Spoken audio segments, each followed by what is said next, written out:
Wonder there was no third stone slab then. Or perhaps you're just not ready to include her in the story. Though, that might be a generous interpretation. Well, it's not merely because her story remains unfinished.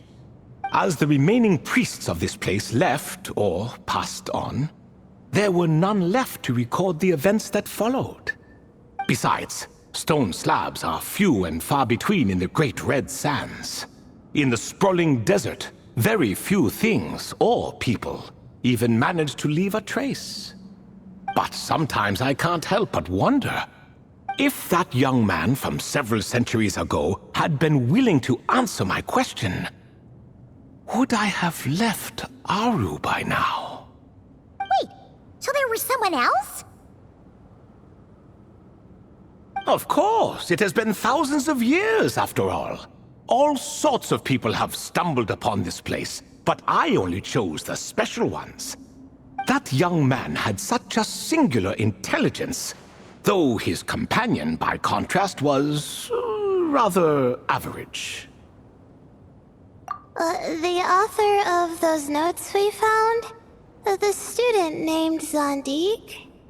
Ah, yes, I think that was his name. In truth, I was unsure whether I should grant him my third remaining gift. He was, of course, exceedingly clever, but he was also mistrustful and narcissistic in equal measure, and there did not seem to be a line he was unwilling to cross. Too much power could be dangerous in the hands of someone like him, so I found myself rather relieved when he declined my gift. Oh, he turned you down? Did he give a reason? Yes. He said he didn't need it. I still remember the look in his eyes. Nothing stood out per se, and still I could sense contempt and disdain radiating from his gaze.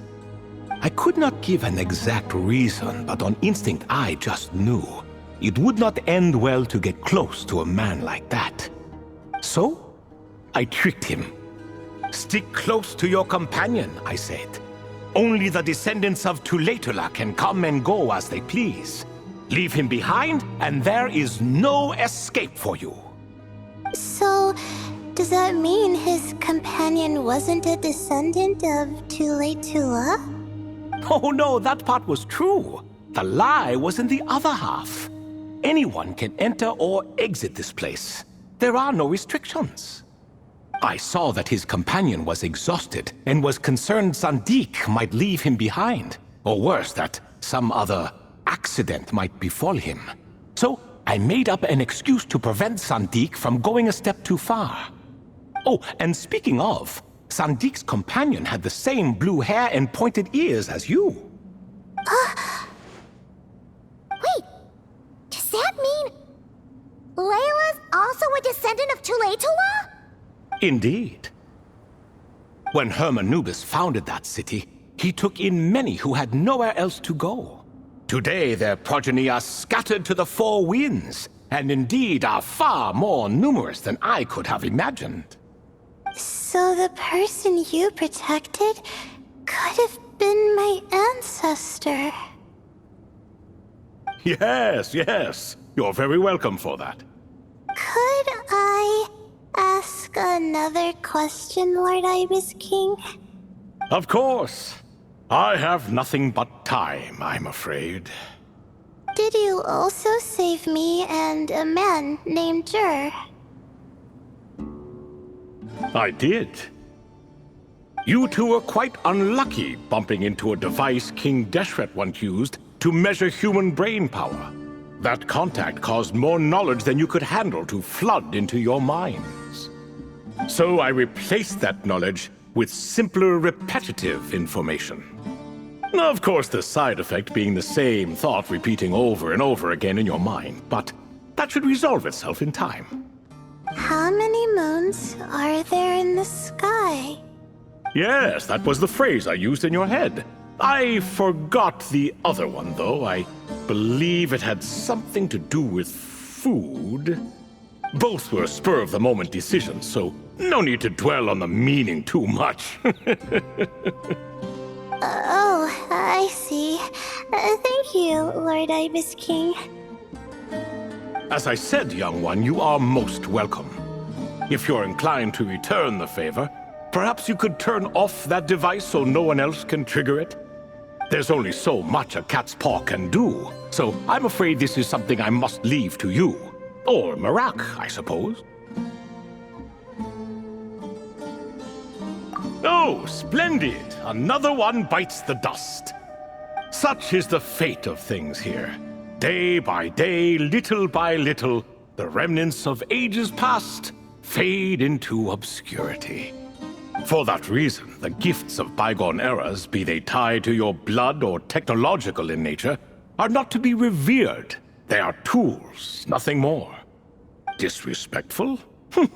I simply make the most of what I have. Besides, our king has been gone all these years. What good does it do to revere him now? Oh, are you talking to the Goat King again? No, Croco this time. He's pestering me for another game of chess. Says he wants to even the score. Wishful thinking, if you ask me. If we counted one push-up for every loss, he'd owe me 300,000 by now. Of course, that's just a rough estimate. I've never kept count. It appears that's something you like. Being someone unable to be defeated. I suppose so. All right then. Time for me to extend my winning streak, and for you all to head home.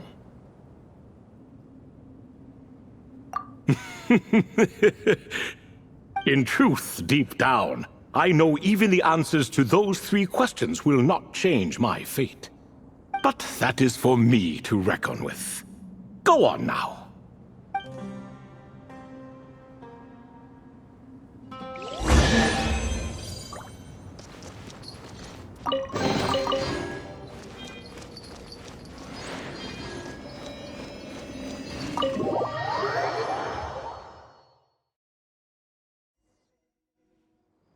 Excuse me.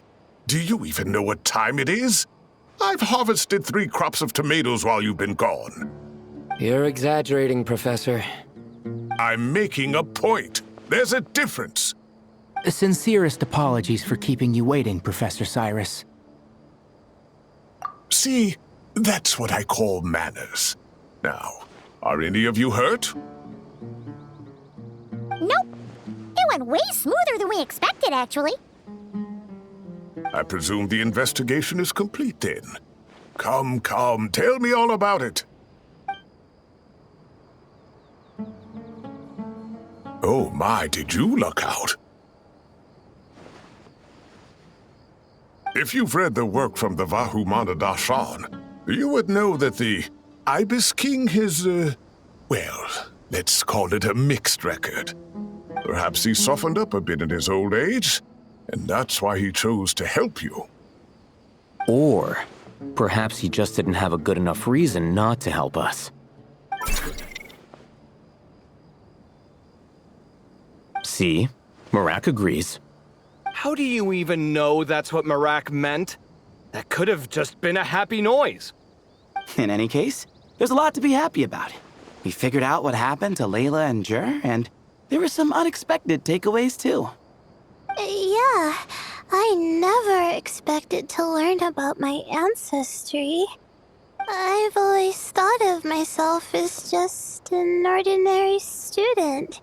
I never would have even considered something like that could be true. Come to think of it, our ancestors might even have been friends at some point. Huh? You're right. Maybe I should take a trip back home to see if I can find any records about that. Oh, I was just throwing that out there. I wouldn't want you to go to the trouble. It's fine. My advisor gave me a break, and I still have a few days left, so... Oh, wait. My study topic. I haven't made any progress at all. No. I need to focus on that instead. Right.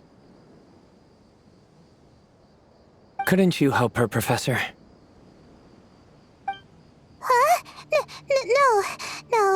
I could never. Me, you say? I'm from the Spatamar Darshan, and I don't think that Nephis or Zaha-Hadid researched the stars. All I have to offer are my homegrown tomatoes. Although I suppose it's not impossible. I can ask a few old friends to recommend some interesting topics. You really don't have to. It sounds like a lot of work. Hardly. A few passing questions while we water the plants? It's no trouble at all. Thank you so much. Of course. Now it's getting late, and you all must be tired. Let's wrap things up here. Some say desert nights are the sun taking mercy on us after the heat of the day. So, let's leave while she still feels merciful.